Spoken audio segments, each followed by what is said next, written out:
In today's video, I'm going to teach you how to round corners precisely in PowerPoint. First, open your PowerPoint presentation and head to the slide that contains the shape you want to adjust. If you don't have a shape yet, no problem. Just go to the Insert tab, choose Shapes, and pick something like a rectangle. Place it on the slide where you want it.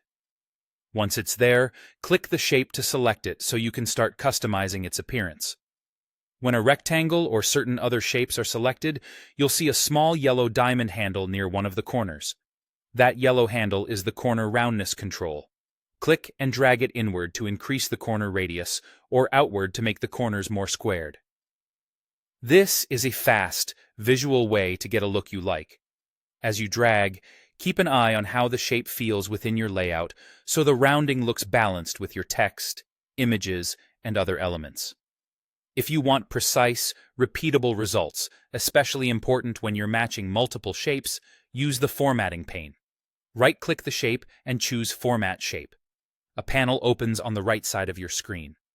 In that panel, select the Size and Properties section, which is represented by the size icon. Look for the corners options and enter the exact corner radius value you want. You can type the number directly using the units set in your PowerPoint preferences. As soon as you confirm the value, the shape updates immediately, giving you consistent, pixel-precise rounding.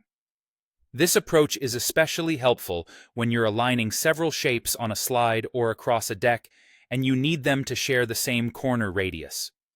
By entering a number, you remove guesswork and ensure everything looks unified. If your design changes later, you can always return to the Format Shape pane and adjust the value without starting over. A quick note on what you see. Not every shape type will offer the same controls, but rectangles and many common shapes do show the yellow handle and support precise adjustments in the Formatting pane. If you don't see the handle on a shape, try a standard rectangle or a rounded rectangle for full control.